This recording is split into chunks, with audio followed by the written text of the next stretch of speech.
So I'm with my father and my grandfather and my brother sitting in the bench seats. Women were upstairs. 5 or 6 guys get up on the bima on the stage, and they're facing the congregation. They get their talit over their heads, and they start this chanting. I think it's called duchening. And my father said to me, "Don't look." So everybody's got their eyes covered with their hands, or they've got their talit down over their faces, or turned away, turned their back to these guys. And I hear this strange sound coming from them. They're not singers. They were shouters. And dissonant. It was all discordant. And they were doing like,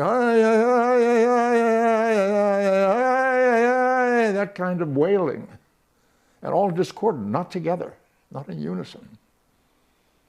And then the leader would shout out, "Yevorechecho!" And the rest of them would respond, "Yevorechecho, it was chilling. You know? Whoa, something major is happening here. So I peeked, and I saw them with their hands stuck out from beneath their talit like this towards the congregation. I thought, wow. Something really got hold of me. I thought, I had no idea what was going on, but the sound of it and the look of it was magical. This is the shape of the letter Shin, Hebrew alphabet, Shin. Very interesting letter in the language. It's the first letter in the word Shaddai, the first letter in the word Shalom, first letter in the word Shekhinah, which is the name of the feminine aspect of God, who supposedly was created to live amongst humans, the Shekhinah. Why you're not supposed to look came to me much, much later, much later. My wife Susan has a cousin who's a rabbi here in Los Angeles at Temple Israel. And I was telling him this story, and he said the reason you don't look is the legend is that during that benediction, Yevorechecho, the Shekhinah comes into the sanctuary to bless the congregation. And you don't want to see that because it's so powerful, you could really be seriously injured, or it could be fatal. So that's why you protect yourself by hiding your eyes. Don't look. I survived. I never dreamed that I would do that someday or be involved in it in some way. But sure enough, one day we're making the Star Trek series, television series.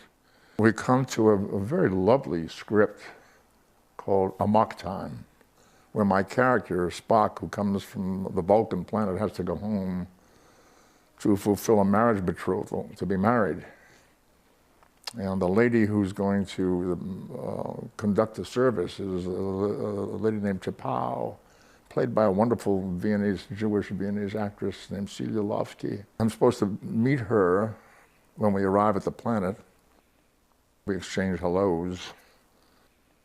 It was the first time we were seeing other Vulcans, other people of my race.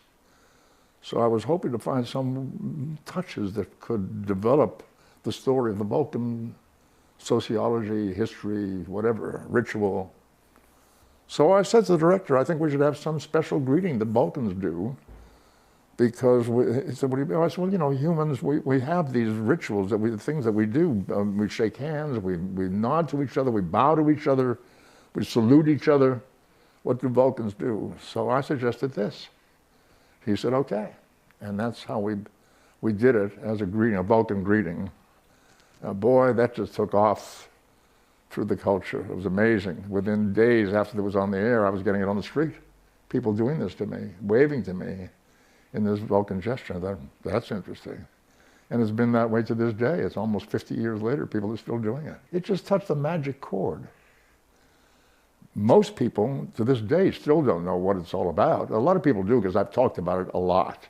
I've been asked the question, where did that come from? And I have very readily put out this story. It's sort of like a secret handshake or something, you know, that people enjoy to exchange with each other, as if to say, I'm in on it. I know this. I know the joke. You know, Star Trek, right? You know, hey, Star Trek. You know, it's great. It's People don't realize they're blessing each other with this.